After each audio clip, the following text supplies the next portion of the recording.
Oh man, that's a lot of, what is that? That looks like a lot of fur. What's there a lot of fur doing on that string? Maybe that's why. Something to look at.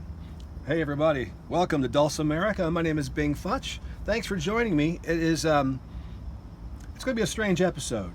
Disjointed, full of stuff, kind of like I'm feeling right now. So, I'm going to start off just by doing a little, well, let's do this first. So you've just changed the strings on your dulcimer, and you don't have a way of clipping the extra wire off, and you've got this thing sticking up off there. Maybe you've got them sticking up off of all of your pegs, and no one likes that. It looks messy, and on top of that, when you go to tune, sometimes your finger will make contact with the end of the exposed string, and you end up bleeding all over your dulcimer, which is never fun. So I'm going to show you a little trick where if you don't have a way of clipping the wire, you can have a way of safely getting it out of the way so it doesn't stab you in the finger or eye, as the case might be, and allow you to keep playing. What you're going to want to get is a quarter or a nickel or any other, something larger than a dime, really. You can use a really hard pick if you want to. And what we're going to do, as I take the tuner off of here, I'm going to take this end here and I'm going to capture it in between the coin and my thumb, like this. Now, I want you to look at the edge. I'm going to pull my thumb back a bit so I can reveal what's going on here. What we want to do is we want to push the hard edge of the coin against the string. So the thumb is just holding it in place. What we're doing is we're going to crease the string. And then as we push against it, we're going to do it against the entire string by pulling it to the end like this. And then you end up with a little curly pigtail, just like that. It's a lot less likely to poke you in the eye now, or the finger, and it actually looks kind of cool. So there you have it, a pigtail to save your fingers, your eyes, and your decorum. What else have I got? Have you ever heard somebody play a fiddle tune and they end it with shaving a haircut? 2 bits? And you're like, that's cool. Let me show you how to play shaving a haircut. Let's start off with the melody. Well, that's all we're really doing, but we'll play a little harmony in there as well. Let's start with the melody. On the melody string, we're in D-A-D tuning. On the melody string, hit 1. On the middle string, open, hit 2 times, right? Shave and a. Hair is going to be 1 on the middle string. Cut will be open on the middle string, okay? So let's try that again. Okay? Melody, 2 on the middle, 1 at the middle, open middle, and then we're going to go 2 bits. 2nd on the middle, and 3 on the middle. That's C sharp and D. So it's D, A, A, B, A, C sharp, D are our melody notes. Now, to make that a little more fun, we're going to add a little harmony to our 2 bits. When you hit your C sharp, come on down to E, and then we go up to D, slide up to F sharp, the 2nd fret. So from 1st fret to 2nd fret on the bass string, and there you have shave and a haircut, 2 bits. So you could do I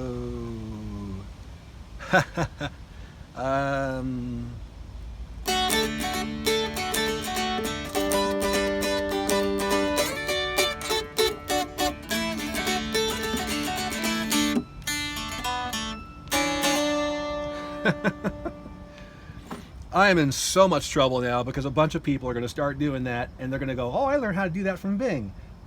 It's all good. I learned how to do it from somebody else, but I've conveniently forgotten their name, so you can't blame them. Shaving a haircut, 2 bits. pigtails. Let's talk a little bit about improvisation. Let's do a little improvisation and then I'll carry us home. DAD tuning in the key of D major. We'll do a very, very simple improvisation using the 1, 4, 5 chords. Those are the chords built off the 1st, 4th, and 5th notes of the scale. So the first note of the D major scale is D. So D major is our first chord. The 4th note of the D major scale is G. So G major will be our 4th chord, or 2nd chord rather. The 2nd chord that we play in this progression.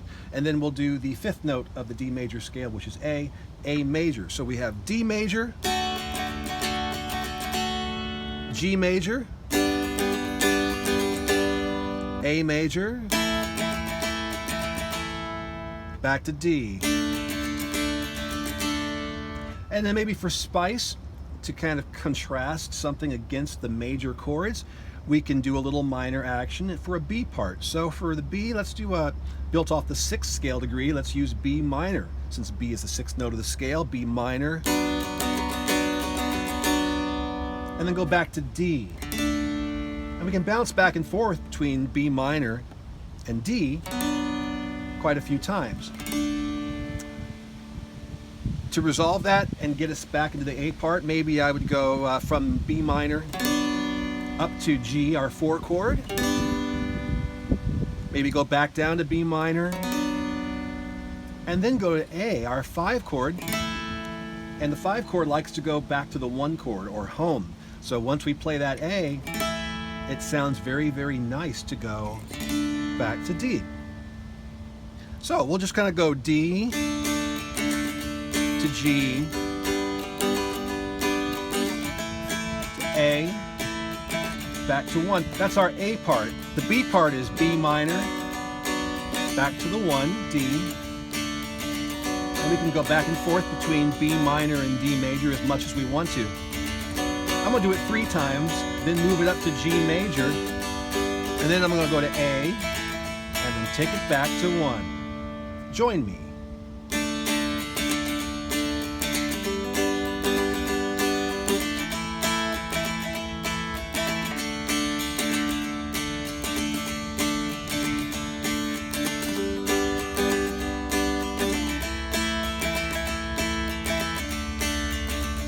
B part with our B minor, and back to 1.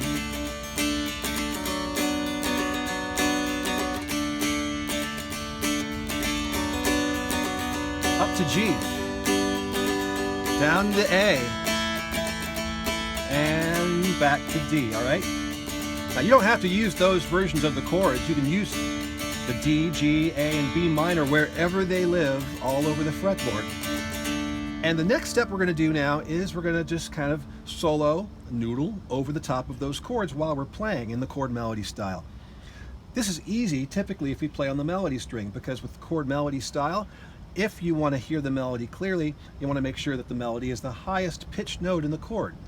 So just the way the mountain dulcimer is set up with our bass string, our middle string, and our melody string, the melody string is the highest pitched note. So if we play our melody there, it's going to be very easy to hear what we're doing.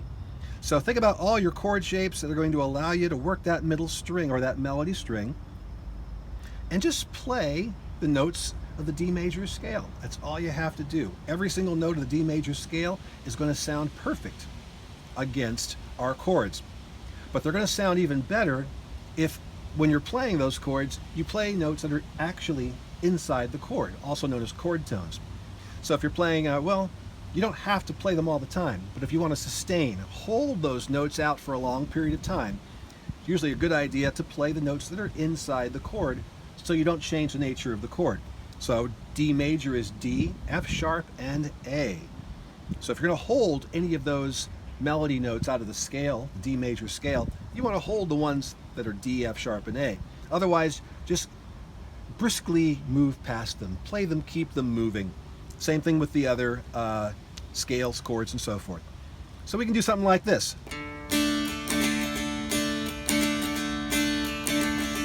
Here we go.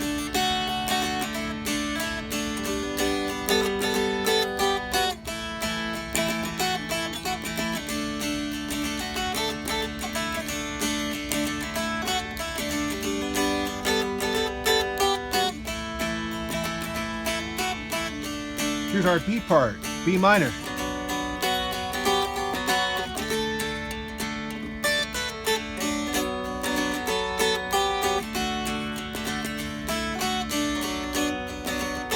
Up to G.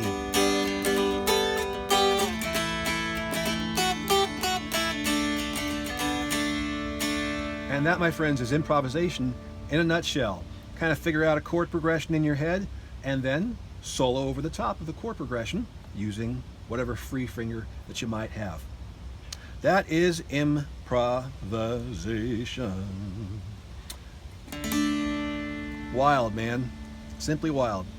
Why is this such a strange episode? This is the strangest episode of Dulcimerica I think I've ever done. And it's just because of where my head's at, and I kind of feel like I want to share that with you guys.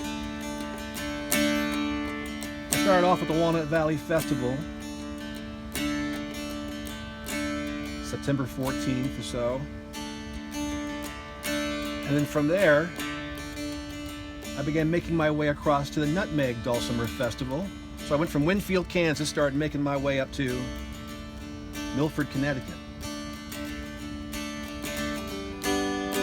And when I got to Silver Dollar City in Branson, Missouri, I camped out a bit and I went kayaking and biking, and then I went to Silver Dollar City and rode roller coasters. That's what I do when I'm on tour.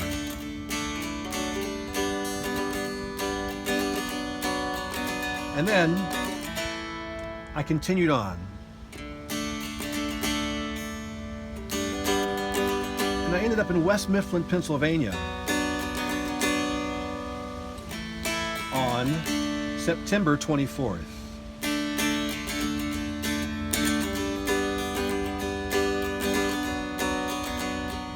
It was Phantom Fall Fest, the very first one of the year at Kennywood Park, and I went all day long.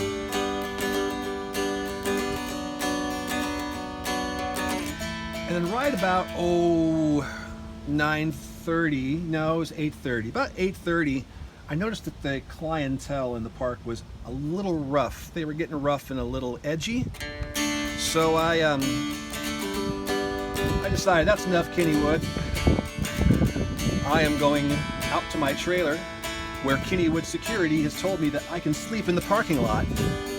And that's exactly what I had planned on doing before heading on to my next destination. Wind starting to kick up. So I was sitting there at my dinette in the motorhome. I was reading something and I fell asleep after a while.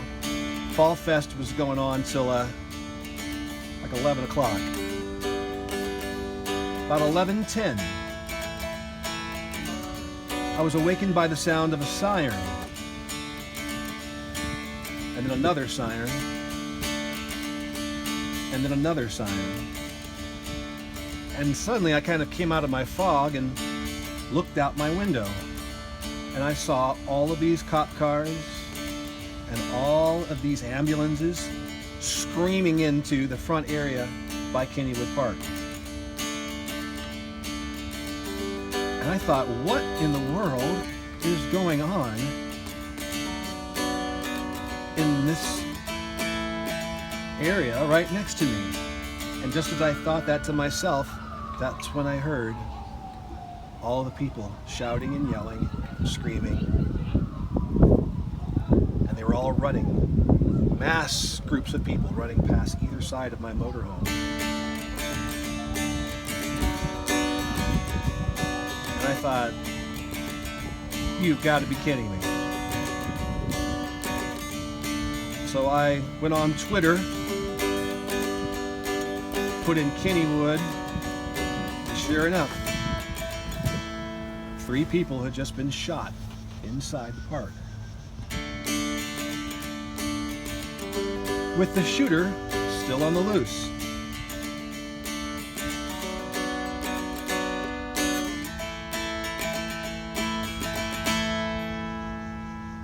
Needless to say, it was an interesting experience. And so what I ended up doing was checking out for a week and I went to Trough Creek State Park in James Creek, Pennsylvania, and kind of thought about a lot of different things, including Hurricane Ian, while being in contact with my wife Jay at home, trying to make sure that we were prepared for that. It was just a very, very intense week, emotionally and stress. At the same time, it was very stress relieving to be at the park and go kayaking and all kinds of stuff, biking and whatnot. I ended up climbing a mountain that I shouldn't have climbed, but I did. Things you do when you're just trying to get into your own head, you know? And then I went and continued on to the Nutmeg Dulcimer Festival and planned on playing the question with an intro that would talk a little bit about what I had just experienced at Kennywood Park, even though I hadn't actually been in the park. It was strange, very strange. And I intended to introduce the tune and just go on about it, you know.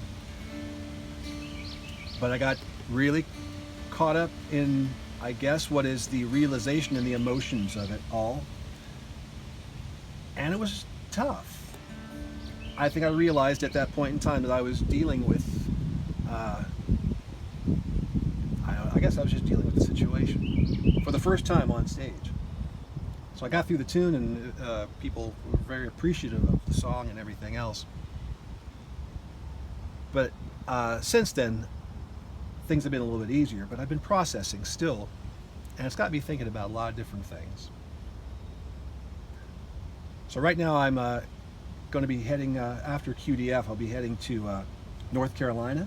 I'll be doing some workshops there, be doing some shows in Statesville, and then the Black Mountain Music Festival, doing some stuff with the Boys and Girls Club. And if there's one thing I understand about people and music and all that, is that in general music does make life easier and better to deal with. It's a connection that so many of us have. So any of us who are making music, sharing music, and basically living within music, we're all very blessed, and we all have a job to do. It is to share that music, whether you're a professional or an amateur, whether you've just picked it up or whether you've been doing it all your life. This music thing is a very special, special thing. And if everybody had music the way musicians do, not just listeners, but players, I really think that all of this conflict between people would vanish. It would simply go away. I believe that wholeheartedly. So many people think they can't play music. Maybe some of those people that think they can't play music are the ones that need music the most. To calm them, to purge these feelings and these needs, it appears to be, to harm each other or do things that are destructive. We need music now more than ever. That's why I do what I do. And I hope in time that you'll come to realize it's something that you can do too, and like to do, to make the world a better place.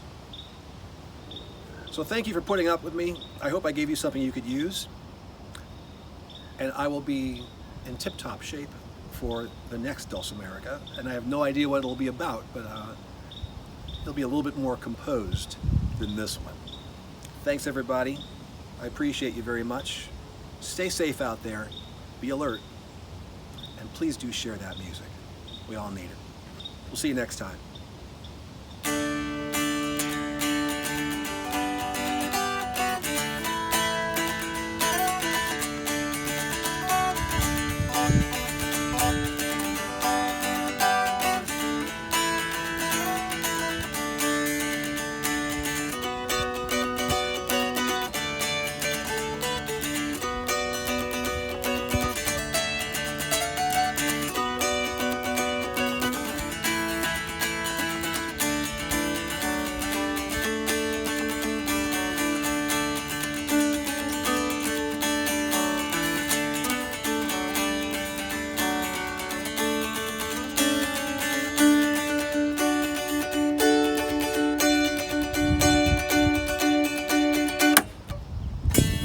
I just broke a string right there on the last beat.